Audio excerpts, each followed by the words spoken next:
mornings at 8:15 here on WSIC. Listen on demand, WSICFM.com. The following is a paid program and does not necessarily reflect the views of WSIC.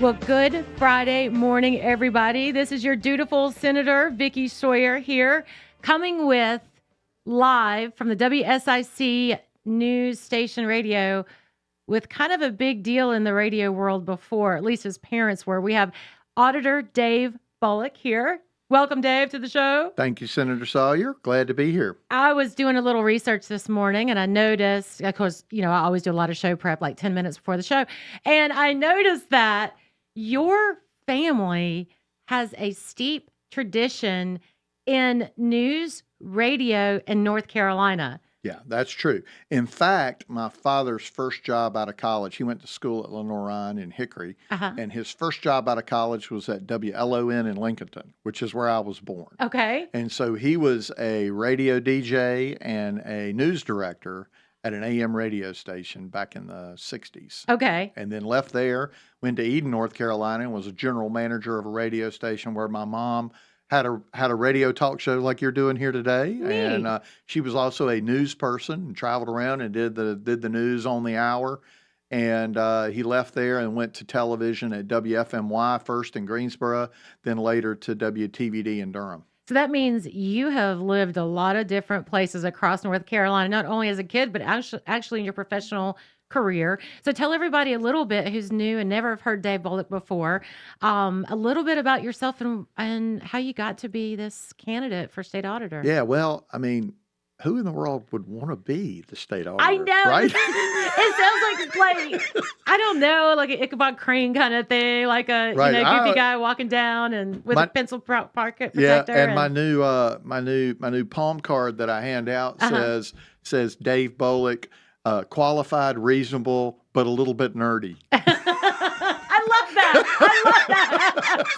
So That's fantastic. I feel like I'm a little nerdy, but I feel like I'm a pretty good guy too. I was listening to some of your philosophy on the state auditor, which we're going to get into. You're definitely a nerd. Can be. In a good way. Yeah. In a good way. But tell everybody about yourself. Yeah, so I've lived like I said, born in Lincolnton, lived in Eden, lived in Greensboro, Durham, went to high school in Durham. Left there, went to the University of North Carolina at Chapel Hill, and we'll get to talk about that, I'm sure some.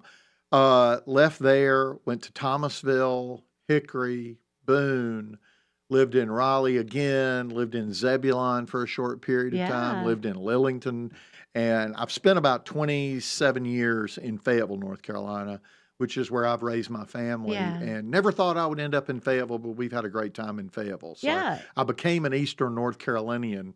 But I feel like I know a lot about all of North Carolina. Yeah, for sure. So I put Luke Farley last week on the spot. I will not do that to you about the barbecue wars. I'm a strong Lexington. I was born in Davidson County, graduated and went to school in Forsyth. So Lexington barbecue is like my heart, right? And I think it's the perfect marriage between East and West, but I know I will not put you on the spot. Well, there. I mean, I don't mind being put on the spot there because I did work in Thomasville. Yeah. So I covered the county commissioners in Davidson County. Oh my gosh. So I went to Lexington. Was Larry Potts a Davidson County commissioner at that time? No, he wasn't then. Okay, I was wondering. I must have been, I covered them in the early 90s. Okay. Like 1990. Well, yeah.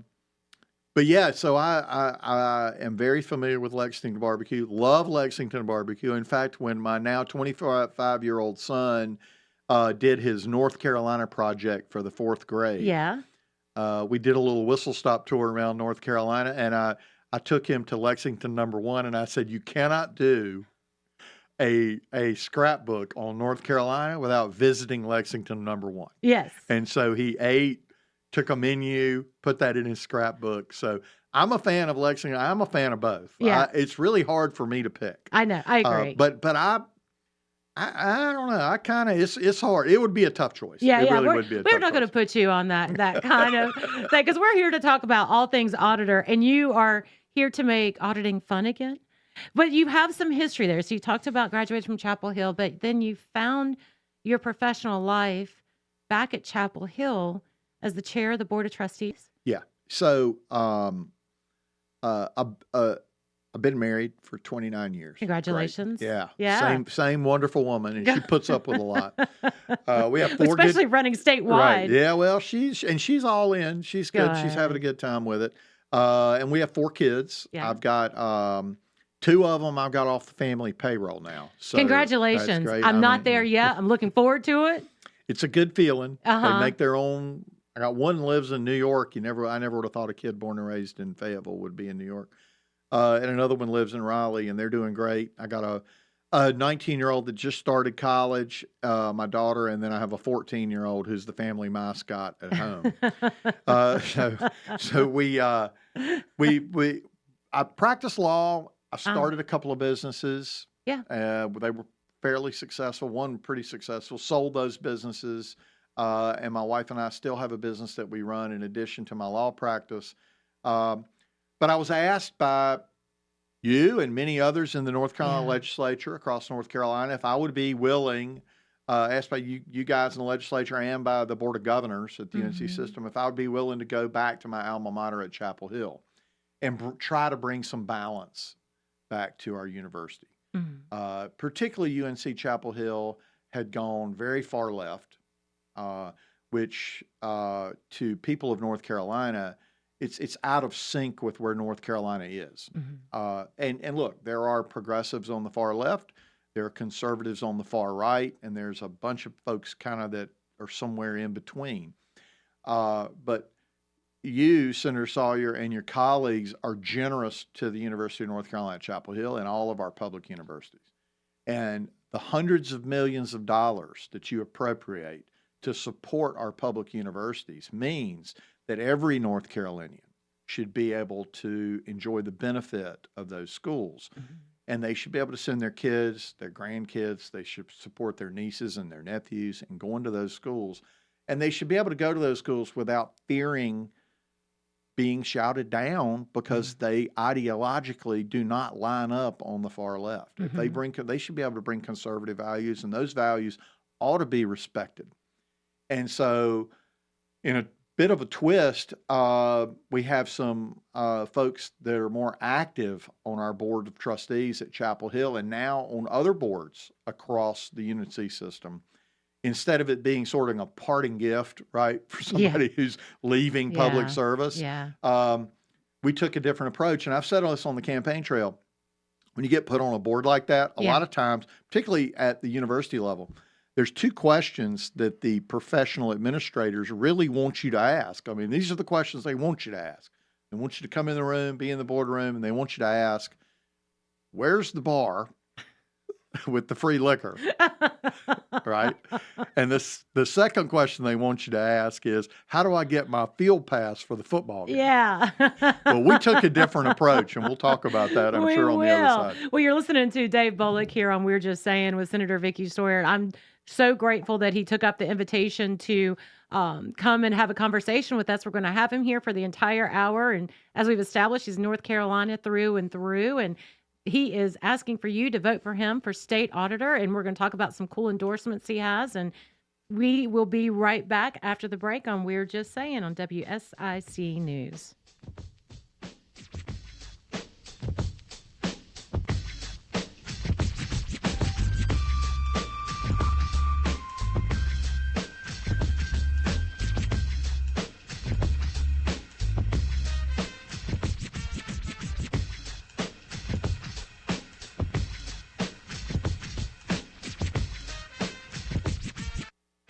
There's more We're Just Saying with North Carolina Senator Vicky Sawyer on the way from 105.9, 100.7 WSIC. Well, overall, pleasant weather is going to continue through the weekend and into early next week, starting with sunshine, increasing clouds, especially as we get into this evening, though. High temperatures, though, still warming into the low 80s for our Friday. Keep an eye out for a sprinkle or a stray shower this evening, but most of us will stay dry. That chance will linger into Saturday morning. Clearing out with more sunshine back in low 80s for our Saturday. Cool, crisp air is back again by Sunday. That's your forecast from the WSIC Weather Center. I'm meteorologist Chase Myers. The WSIC app is available now wherever you get your apps, featuring local deals from great local businesses like Serenity Now Massage Therapy. Here is your WSIC community calendar. Langtree Lake Norman in Mooresville presents Alex Key in concert on Thursday, September 5th. Event time is 6:30 p.m. with the music powered by Waves Entertainment starting at 7. Don't miss the music of country singer, Nashville recording, and top 40 charting artist Alex Key this Thursday at Langtree Lake Norman.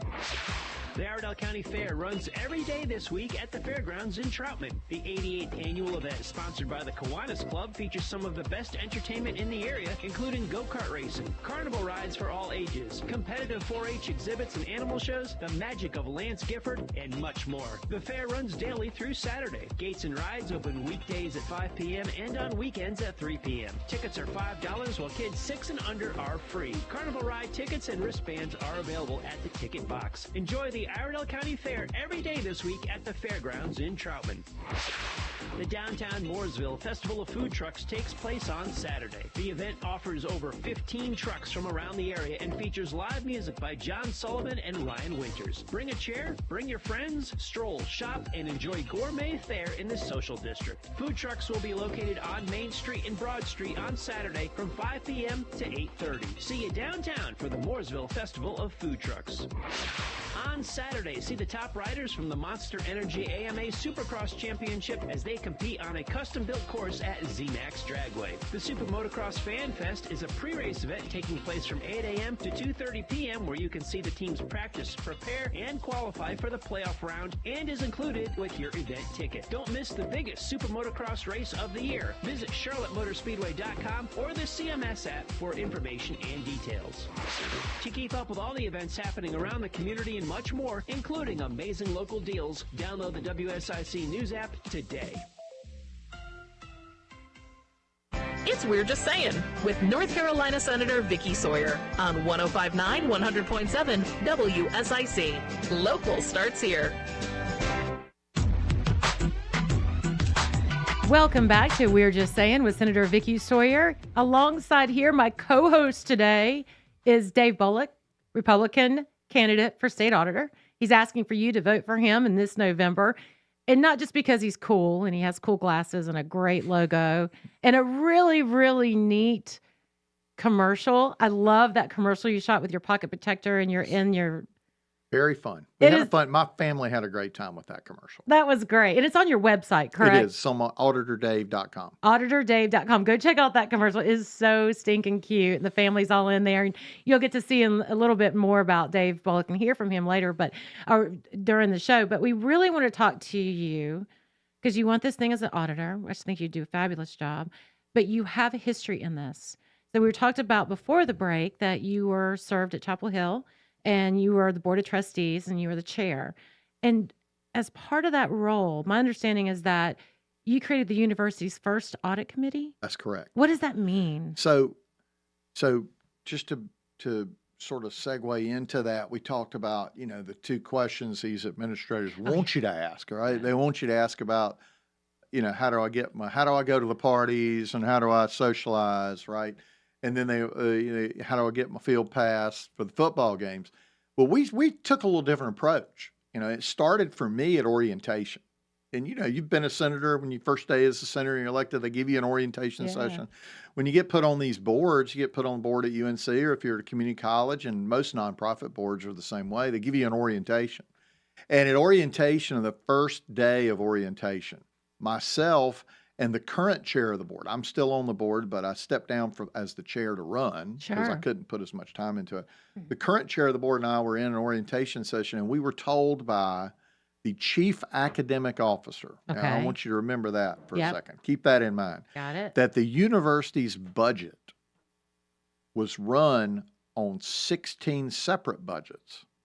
That there was no unified budget. There were 16 separate budgets running the university's $4.4 billion annual spend. Now, you as a senator probably never knew that. No. Because you appropriate the money and then the school spends it. Yeah. But they were running it on 16 separate budgets. And the chief academic officer's telling me this, and I looked at my now friend and I said, we got to change that. Yeah. And so we did. We set, and the legislature was helpful. The Board of Governors was helpful. We changed the entire budget system at UNC Chapel Hill. And it's not rocket science. Every municipality and every county in the state of North Carolina has a forward-looking budget that must be approved by a governing board. Mm-hmm. So we went to that model and reformed the budget there, and with some help of the administration, we worked cooperatively with them, got a forward-looking budget, all funds, all in, okay, took it out of the hands of the chief academic officer and put it in the hands of a chief financial officer. Yeah. Hired a CFO, great gentleman by the name of Nate Knuffman, who actually worked in Pat McCrory's budget office. And so in that process, we discovered $100 million annual shortfall. Okay. And on $4.4 billion, of course, I was sort of told on the side, well, that's budget dust. Yeah, can you believe right. that? Not to me. Isn't No, it? no, yeah. Every state, and that's why I sort of got this auditor bug, because I'm sort of like, Yeah. I don't know. Every state dollar to me is an important dollar, right? Yeah. So we went about the process and cooperatively worked and really pushed the administration to do this, and they did. They worked with us. We brought in every dean, every department head, and wanted to get their budget cut by an astounding 1.3 to 1.7% from the bottom line. Okay. Now, you'd have thought we had a 9-foot machete. But So it's not budget dust when you're talking about reduction. right. That's okay. right. It's That's a big right. deal. It's a big deal It's to a cut big deal. 1.3%. Yeah, but if we get a 400 million, whatever. But in doing that, now there's a slight surplus. And we're able to use some of that Good. money with the help of the legislature and board of governors to do some repair and renovation of old buildings. But that's just leadership. It's just being strong, standing up in the face of opposition. We were able to do some things at Chapel Hill, introduced, and thank you to you personally and to the rest of the General Assembly for funding our School of Civic Life and Leadership, Oh, yeah. which is our new school. Talk about that, because you were a major force behind that as well. Yeah, that was a school that I introduced to the school. Got a lot of criticism for it from Yeah, the I read. faculty. I read. And Yeah. got criticism from the bureaucrats in Washington, D.C. And our own Virginia Fox, who heads the education subcommittee in the House, came to my personal rescue and told the accreditors to get off my back, that she felt like the Board of Trustees could do what we wanted to do in that arena. And so we established the school, and the idea was to bring the founding documents, to bring the basis of our country into the college classroom, Sure. and then also to teach students the skills for civil discourse. And it provides a natural home for some conservative professors to come to campus and teach and have that viewpoint presented, which, quite frankly, there's a shortage of that on college campuses. Okay. And it's been a really great success. I was told it would never happen. Thank you to you and Oh, the no, rest of the legislature for seed funding. We're holding classes this fall, and it's Wow. going great. We've got it's already an established minor at UNC Chapel Hill, so you can major in economics with a minor in civic life and leadership. That's fantastic. And so, if I do nothing else in my public life, if I've done that, I feel like I've been successful. And I say all this for a couple of reasons. One is, and we stood up for free speech, for conservative speech on Right. campus. Right. We've stood up for eliminating DEI programs and repurposing those money, if for no other reason than DEI can sometimes be an administrative bloat. There's a lot of administration that is just needless. Right. So we've done a lot of work on that. And I talk about this in relation to the state auditor, in large part because I believe these council of state positions really require people that have experience making tough decisions Yeah. in the face of opposition. Mm-hmm. And we've done that. And look, Senator, because you've been on the campaign trail with me. I started my campaign talking about my bona fides of doing this work at UNC Chapel Hill as a conservative. In a right? Republican In a primary. Republican primary. Woo. And I got a lot of head nods and a lot of thank yous and attaboy or whatever. But let's face it, there were people in the room rolling their eyes going, why in the world would you put that much effort to UNC Chapel Hill? I mean, isn't that the place Senator Helms said, let's put a fence around it and make it the zoo? I forgot about that. Right? Isn't that place? But today, what I can say, quite frankly, to people is, look, You don't have to look any further than those young men that were holding that flag up in the face of Palestinian protesters on the front yard at UNC Chapel Hill to know exactly why we need balance on our university campuses. We got patriots on our campus. We got people that have varying beliefs. Everybody belongs on our public campuses. And you know, you look at those young boys holding that flag up, you know we have patriots. Somebody should be fighting for them. Oh my gosh. So I think something just happened that has never happened on the radio show for me. I got chill bumps just thinking and getting so inspired by what you just said.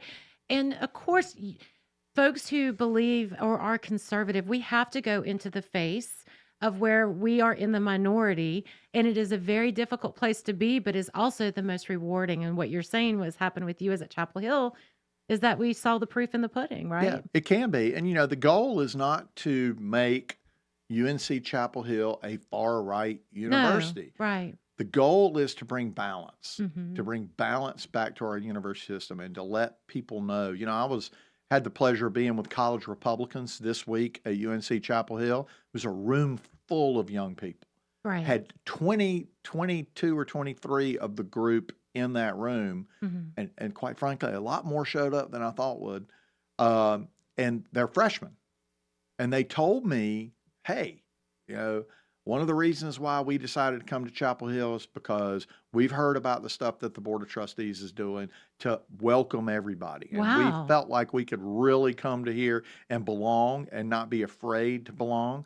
And that's great. Yeah. Because I want people who have an ideology that is liberal to feel comfortable. And I want people that have an ideology that is conservative to also feel comfortable. Yeah. That was our goal at Chapel Hill. Wow, and so that's how it relates to the auditor, because I really do think, and we established the first audit and risk management committee of the Board of Trustees and able to do some fantastic work with that, not only in relation to the budget, but in relation to other operations at the university. So it's so important for someone with your background, I think, to be in the Council of State. And quite frankly, you're probably overqualified to be the auditor. I don't think that. I think it's an important job that gets overlooked. It is an amazing job because there are so many things. And after the break, I want you to go into something that is absolutely exciting for you to do. And that is RDMV. I'm glad to go. We're going to do this. We got a few more minutes before we get to that. But you started talking about some things that you would like to see and do and what the state auditor's office could do. And so we're going to talk about that after the break, but I'm incredibly excited for that. As you are transitioning now from life on a board to life as I guess you're a politician now. Yeah. You're a mean old politician, a terrible politician. You are probably one of the hardest working statewide candidates that I've seen on the trail. You had not only a primary, you had a runoff with a very nice young man. Yeah. You guys actually became friends, which I thought I thought that was really cool. Yeah. That you guys can sit there and debate back and forth, but then you two are friends afterwards. Yeah, it's sort of like, if you remember, I mean, I'm 56, so maybe not everybody on the show will remember, but if you remember the old Saturday morning cartoon of the sheepdog and the coyote that would go out, Ralph and Sam, right? Yeah. It was sort of like Ralph and Sam for Jack and I. Like we'll go out there and we debate each other, and at the end we'll go eat dinner together. Yeah, and I love that. That's what, you know, and that's why North Carolina has well, been and I've gotten the traditionally. endorsement and support of all my other candidates, even the first primary to March 5th. So Charles Dingy, Jim Key, even A.J. Dowd, who at one time was running for state auditor, he's endorsed and been helping me on the campaign. And Jack, of course, has helped on the campaigns. And so is Jeff Tart. Very good. I love to hear that. Well, you are listening to We're Just Saying with State Auditor candidate Dave Boliek and Senator Vicky Sawyer. Listen to us after the break, and we talk all things DMV. Oh, yeah.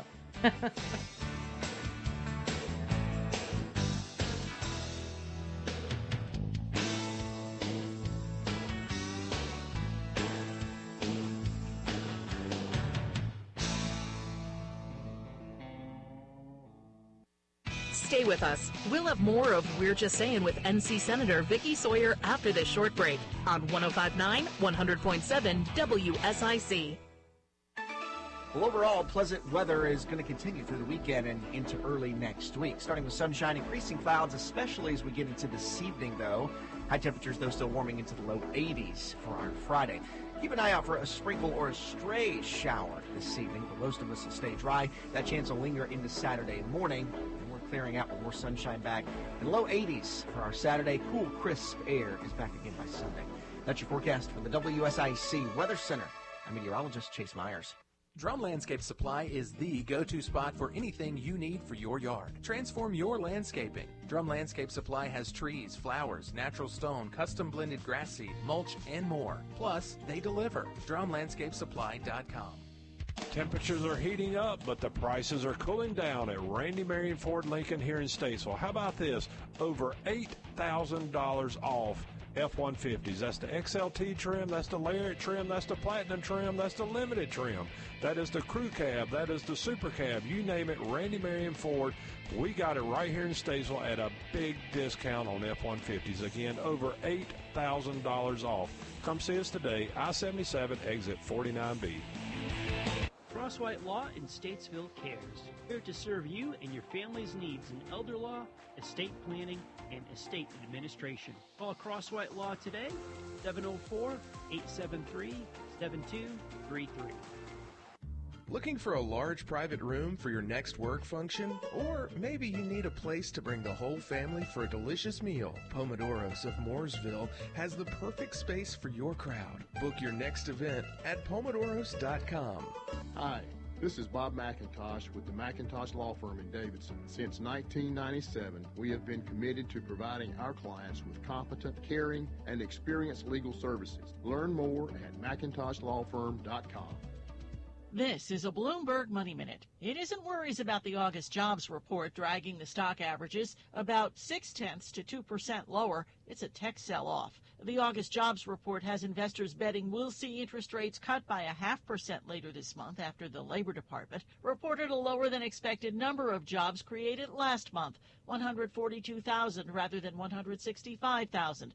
Meantime, investors have turned away from tech shares in part after Broadcom saw sluggish sales in its non-AI products. So right now the Dow is down 231 points, the Nasdaq 329, the S&P 65. The company that used to be known as China's Amazon has developed a credit card with MasterCard now. It's to encourage small businesses to buy from Alibaba.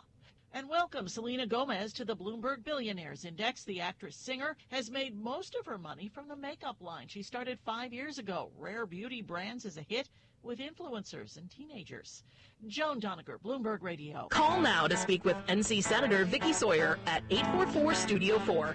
It's We're Just Saying on 105.9, 100.7 WSIC.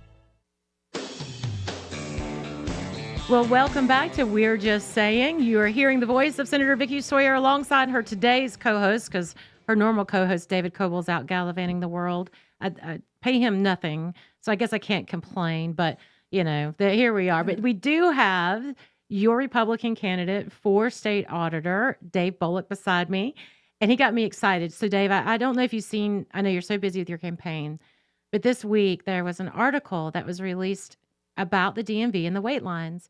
Yeah. And it just infuriated me because it was so typical.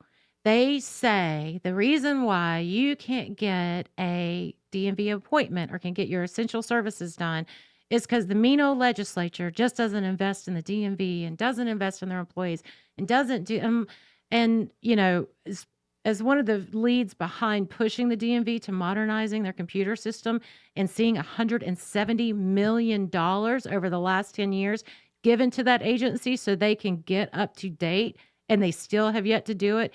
It's a bitter pill to swallow when I see that kind of news coverage, knowing about how much work and money we've invested of taxpayers' dollars.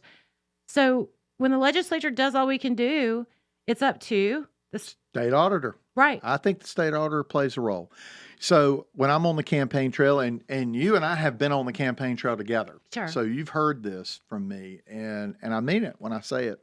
You know, the auditor does three things, right? There's really three major things. There's some other things the auditor is involved in, but the auditor, you know, really is sixth in line if you sort of line it up, and it's number six. It's a more important job than folks have kind of placed attention to in the past.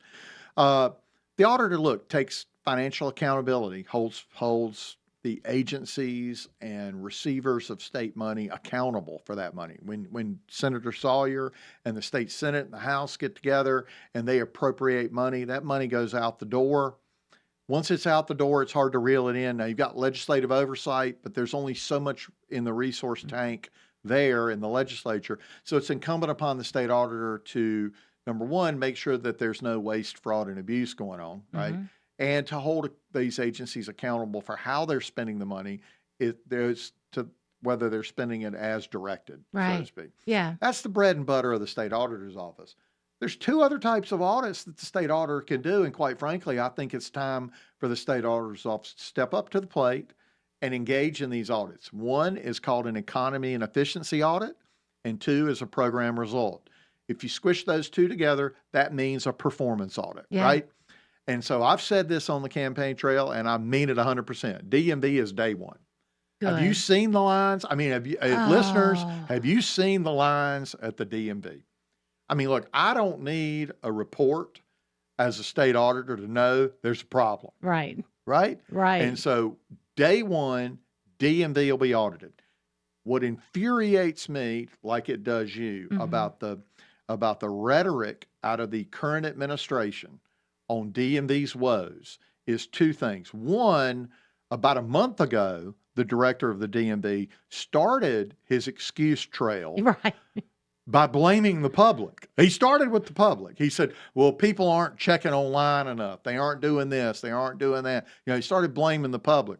Well, evidently, that wasn't hitting on all cylinders. So now, of course, they go back to the old faithful. Yeah, let's blame the legislature for not giving us money. But to me, here's the problem. The problem is they go to the legislature with their hand out and say, we need more money with no plan. Right. No plan of action, no data points, no benchmarking. You know, have they gone to Virginia? Have they gone to Florida? No. They haven't. Have they done studies to figure out how to make this more efficient? No. Their answer is always more money, more money, more money, more money without any plan of action. That's where I think the state auditor can step in with a top to bottom economy and efficiency audit of the state audit of the DMV. Love it. How does this work? Give the legislature and the governor's office a complete picture of what this looks like with benchmarking. And here's the key, Senator Sawyer, some common sense recommendations. Yeah. I would not, as the state auditor, expect the legislature to take every single recommendation. But you know what? I think it's incumbent upon the auditor, if you've got a team that's putting that much work into auditing something, and let's face it, look, this is not just a book report. This is an audit. Not just of the finances, and we'll do a financial scrape because, as you've said, I think even 18 months ago, you gave them an additional $94 million to help with the efficiency and economy. Well, I give them a grade of F on that so far. Correct. You know, a plan of action, right? And it's a lot more effective for legislators to be on the floor of the legislature saying, instead of saying, look, I've seen these long lines and I've got constituents that are concerned. That's true. All that's true. But it's more effective to say, I've seen these long lines. I've got constituents that are concerned. And oh, by the way, I've got this detailed report from the state auditor that shows exactly what the problem is, because my hunch is it's not the working folks at the front desk. Right. My hunch is it's the leadership giving edicts from on high on how things should happen instead of asking the people at the front desk how things should happen, which is really where you should start. Absolutely. And second, not giving them the right resources to get their job done, and quite frankly, not having a plan of action. Right. The way to get it done, in my opinion, is to go to the legislature and say, look, yeah, we need more money. And I know what you're going to say. All you always do is ask for more money. But here's our plan. Right. And here's the measurables. Here's how we're going to measure, and we're going to report back to you on exactly how we're spending this money and how it's positively affecting the people of North Carolina. Look, that's where this administration has failed. Right. Agreed. They just have completely failed. So I think at this point, it's incumbent upon the state auditor's office to go in, do an audit, Do an economy and efficiency. I mean, if you're going to do an economy and efficiency audit, is there any place better to start? Right. And folks out in Radio Land, can I get an amen? Yeah, amen. Is there any place better to start than the DMV? Yeah, agreed. And what I think is lost and why it's artful for the Democratic Party to continue to blame the General Assembly, the Republican General Assembly, for the DMV woes is because that is the one agency, no matter young or old, rich or poor, you are going to go to the DMV at some point in your life. Yes. And I feel like, especially under this administration, the door gets slammed in your face constantly as a consumer, and the customer service is deplorable. Yeah. I am so embarrassed about how the DMV and Governor Cooper and those folks have managed that agency, and it has gotten worse and worse and worse. And no matter what we do as the legislature, check this out. We had passed some laws about how to do some modernization and efficiencies for them, some things for dealer services and a few other things. Right. They had a date that it was supposed to be done. You know what we got told back? Yeah, we're just not going to do that right now. Right. And that's what, and they get away from it. They get away with it. Well, and what we sort of referenced here is the average the everyday citizen of North Carolina that needs to get their ID, needs to get their driver's license, needs to get the real ID. Yeah. And there's it's not the worker. It's not the DMV, inspectors and the folks that are working day to day in the DMV. They're not getting the support. They're not being given a plan. Okay. It's got to be a tough job, right? Sure. Because folks are standing out in the hot line. Down east, there was a poor lady that collapsed. Yes, I saw that. In line. I mean, how hard is it? By the way, we haven't done an audit yet, and I don't presuppose to know the answer, but how hard is it to number one, maybe let's go with an iPad or something, and let's go down the line and ask everybody why they're there. Right. Right? Let's start there and say, hey, why are you here? Because maybe we can help you like right here on this iPad and you don't have to stand in line. Yeah. Or at least we can, like Chick-fil-A does, get your order ahead of time. Oh. Here's what we know you're going to want. So when you actually do get up to the counter, you don't have to answer all the questions. Yeah. Already answered. Yeah. We can rock and roll, get you in and out. So their big automation, I murdered that word, was that they put self-service kiosks in local grocery stores. Now, first of all, those kiosks should be on the outside of the DMV so people can use them there, right? Why not? Why not have them right there where the people actually need it, and then maybe they can serve right there. But they also put them in like the wealthiest of all grocery store changes in North Carolina. Of course they did. Put in Harris Teeter, I think. Yeah, and then nothing on that kiosk you can do that you can't do on this very laptop right here. Right. At first I thought, well, maybe it's some kind of computer security deal, but you can secure the iPad from anywhere. Yeah. I mean, what is, I don't get the point of that. And what are we trying to form a line at the Harris Teeter? Yeah, I don't know either. You still only one person at a time can use it. I would argue that folks who shop at Harris Teeter probably are able to access the internet free or on their own free will. I mean, not everyone, but I would say there's no thought process. None. That's the whole point. That is, in my North Carolina dialect, Senator. Yeah. That is somebody at the top had a good idea. Yeah. I got a good idea. I got a good idea that I'm going to send down the line and make these people implement. Yeah. There was no thought process put into it at all. I know. I mean, look, you don't have to be a rocket scientist or a guy with a law degree and an MBA running for a state auditor to know that that's not going to work. No, it's not. Well, thank you.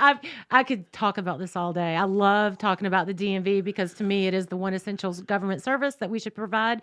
And Governor Cooper's administration has just done a terrible, terrible job of it. Well, and if we do a credible job, we're going to set the tone of how we're going to deal with every other agency in the state of North Carolina. That's exactly right. Again, you're listening to We're Just Saying with Senator Vicky Sawyer and Dave Boliek. We got one more segment left. We're going to talk about all things politics in this last little bit and pick Dave's brain. Thank you for listening. We'll be right back.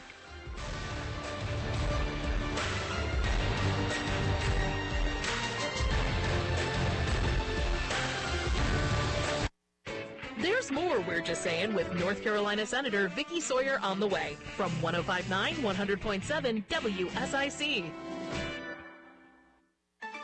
Well, overall, pleasant weather is going to continue through the weekend and into early next week, starting with sunshine, increasing clouds, especially as we get into this evening, though. High temperatures, though, still warming into the low 80s for our Friday. Keep an eye out for a sprinkle or a stray shower this evening, but most of us will stay dry. That chance will linger into Saturday morning, and we're clearing out with more sunshine back. In the low 80s for our Saturday, cool, crisp air is back again by Sunday. That's your forecast for the WSIC Weather Center. I'm meteorologist Chase Myers. Here is your WSIC community calendar. Langtree Lake Norman in Mooresville presents Alex Key in concert on Thursday, September 5th. Event time is 6:30 p.m. with the music powered by Waves Entertainment starting at 7. Don't miss the music of country singer, Nashville recording, and top 40 charting artist Alex Key this Thursday at Langtree Lake Norman. The Iredell County Fair runs every day this week at the fairgrounds in Troutman. The 88th annual event, sponsored by the Kiwanis Club, features some of the best entertainment in the area, including go-kart racing, carnival rides for all ages, competitive 4-H exhibits and animal shows, the magic of Lance Gifford, and much more. The fair runs daily through Saturday. Gates and rides open weekdays at 5 p.m. and on weekends at 3 p.m. Tickets are $5, while kids 6 and under are free. Carnival ride tickets and wristbands are available at the ticket box. Enjoy the Iredell County Fair every day this week at the fairgrounds in Troutman.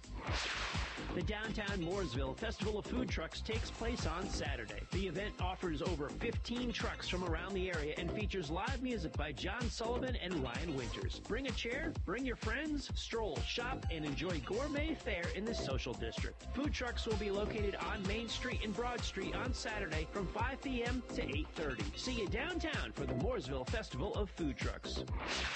On Saturday, see the top riders from the Monster Energy AMA Supercross Championship as they compete on a custom-built course at ZMAX Dragway. The Super Motocross Fan Fest is a pre-race event taking place from 8 a.m. to 2:30 p.m. where you can see the teams practice, prepare, and qualify for the playoff round and is included with your event ticket. Don't miss the biggest Super Motocross race of the year. Visit CharlotteMotorspeedway.com or the CMS app for information and details.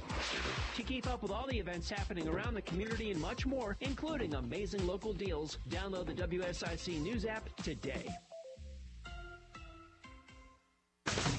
Now back to We're Just Saying with North Carolina Senator Vicki Sawyer on 105.9, 100.7 WSIC.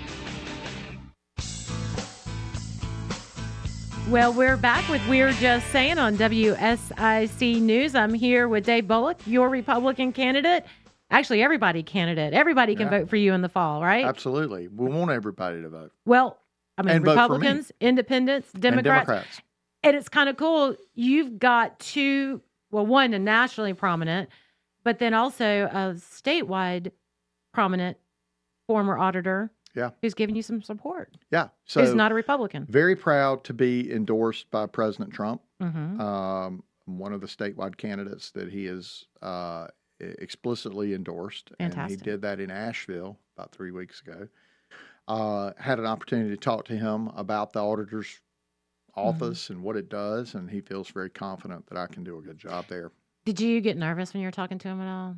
A little bit. A little bit. A little intimidating. Is he taller than you? He's Well, like, he's about the same a little size? taller. He's a little taller than I am. He's a tall guy. He's a lot taller than you would realize. I got a question though for you. Yeah, he's great. He was very funny and engaging. And wait a minute. Do you now pretend? Please don't judge me. But I have a thing about all of the politicians who have a picture with Trump with their thumb up. I have one. You have a thumbs up picture. No, Dave, we were going so good. I do. Oh, I Lord, the thumb is an epidemic. I have a picture with the thumbs up. Sweeping the nation. Okay, I'll give you a break with a thumbs up, Trump's up. I do Trump's have a up. picture with President Trump and my thumb up. Okay. We'll let you buy with that one. Okay, but on to the Democrat. the former elected state auditor, yes, who's Democrat, and Beth Wood, and many of your listeners may know her, and she was auditor for almost 20 years. Yeah. And had done a credible job, particularly, I would say, particularly in municipal audits. Mm-hmm. It's a really good audit that she did, for example, of the city of Rocky Mount, where she discovered tens of thousands of dollars. Okay. I don't know that if you saw, but I was in the General Assembly when this came along, and there was a local representative there who was defending the municipality, and he accused Auditor Wood of being racially motivated against this council member, but the council member had gotten like free utilities for like years. For years. Like 30 grand. $47,000 of worth free of utilities for years. There was also some allegations of, I think, some construction work that was done on behalf of city council members. I mean, it's a pretty in-depth audit. You know, I would point to that audit for DOT audit. Yeah, I would really point to those audits as some work that we'd like to obviously emulate and continue in the state auditor's office. And then she had some issues that caused her to resign, but she's endorsed my candidacy. Great. And of course, Les Merritt, who is the last Republican auditor in North Carolina, he was 2004. And Auditor Merritt, former Auditor Merritt, has endorsed my candidacy as well. Congrats. So the last two elected living auditors, the only two living formerly elected auditors, have endorsed my campaign. Fantastic. And you know what I hope it says of having Democrat Beth Wood endorse my candidacy, saying that I am the best candidate for that job, and then also having President Trump endorse the candidacy. I hope that says that we have a broad base of support. Right. Well, you know, we've talked about this on the show, and you know, because now you read the numbers all the time, you can't just have every Republican vote for you and win a statewide race. There's just not enough registered Republicans to get you over and conversely, the same thing as Democrats, right? There's just not enough. You have to have, what is it? Almost the second largest party. Unaffiliated is the largest. Is the largest amount. So 33% of North Carolina's registered Democrat, 30% registered Republican. The rest are unaffiliated. Yeah. Or with the Green Party or Libertarian. And that's what they want to see, is someone, I think, who can work across the aisle and work with both sides of the parties to get a common goal. I agree. And I think a lot of people want to see somebody that has some conservative values. You know, as state auditor, let's just be clear. You know, I'm running as a Republican, ran in a Republican primary, proud to be the nominee of the Republican Party. But as the state auditor, I'm going to have to leave that Republican label at the door. Sure.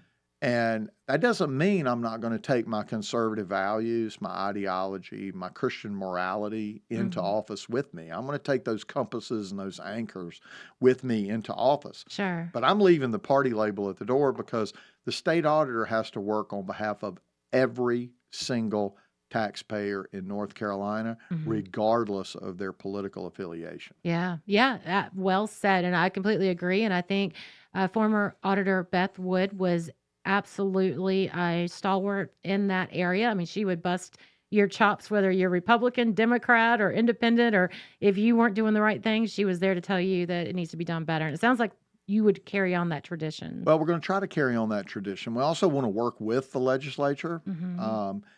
Since 2010, the legislative change from Democrat to Republican on both sides of in the House and the Senate has created an economic engine that continues to run in North Carolina.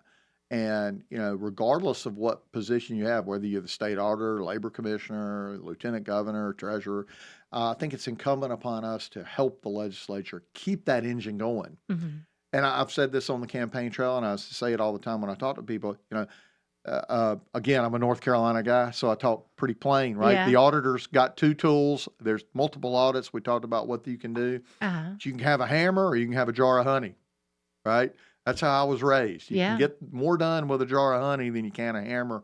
And so I do believe that there's room for the state auditor to work with the legislature, to work with small municipalities and large municipalities and county governments across the state as a partner to make sure that things are done right. Because let's face it, most people who are in public service and who work in public service jobs, they want to do a good job and they want to do the right thing. That's true. And they're patriots and they're in it because they enjoy the work and they're proud of it. And, you know, some of the requirements, you know, can be burdensome sometimes.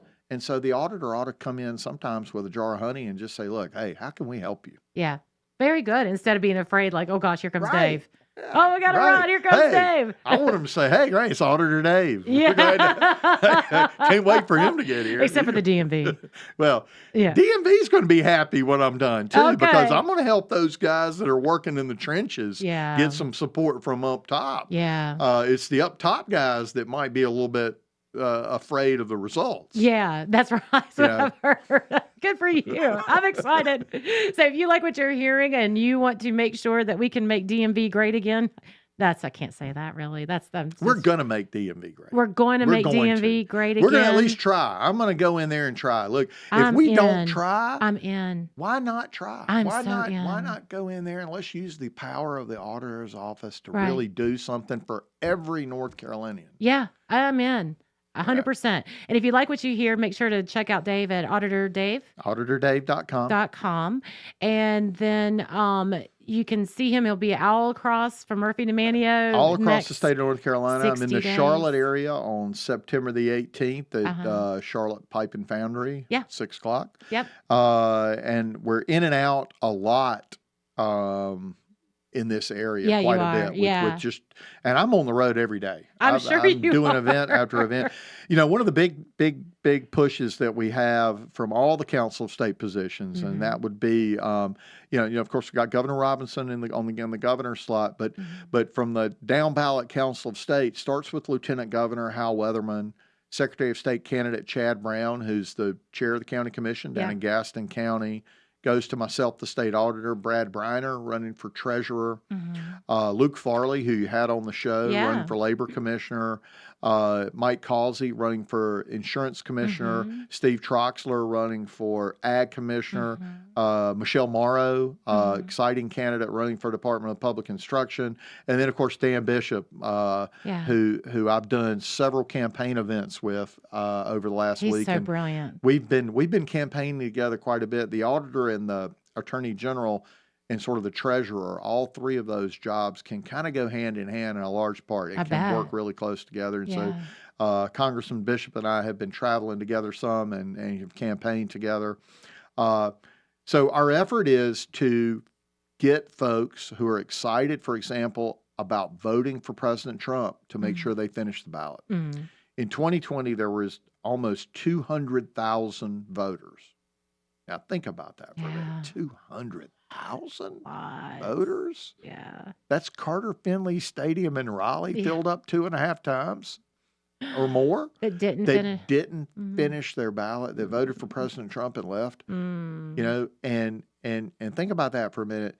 Jim O'Neill, the district attorney in Forsyth County, ran against Josh Stein for attorney general. Okay. Lost by 14,000 votes. That's right. Was outspent $9.5 million to $360,000, 14,000 votes, and you had 200,000 more voters that voted for President Trump and did not finish that ballot and get down to the Attorney General's race. Do you think those voters would have voted for Josh Stein over Jim O'Neill? Right. I don't think so. Yeah, right. Right. So if 10% of those voters had gone down the ballot and we would finished, have a whole different you'd have a whole different picture today. Man. So we need to ask people, look, I mean, regardless, finish your ballot. And you guys are doing something in Raleigh. So if you find yourself or if you just want to support all your council of state, you can go to North Carolina, finish your ballot for Republicans. But on Monday, September 23rd, you will be hosting from 6 to 8 p.m. Guests with the Council of State folks. That's right. All the members of the Council of State will be there for an event in support of the Finish the Ballot effort. Yeah. Want to get and look, at the bottom of the ballot, thank you to you in the Senate, Senator Sawyer, and the House. We've got the citizen-only voting amendment. That's right.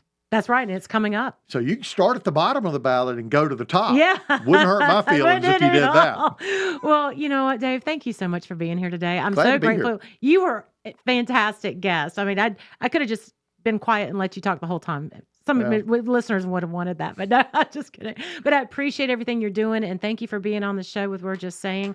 Again, if you want to learn more about Dave Boliek, you can go to auditordave.com. auditordave.com, and we ask that you do that. And you can also send a little money your way. You can. We're always looking for money. Need Politicians always money. have their hand up. Yeah, I know. But we'll spend it right. Yes, you will. We'll give you a return on investment because we're going to win in November. I got it. Well, thank you so much for listening, everybody. Have a wonderful weekend.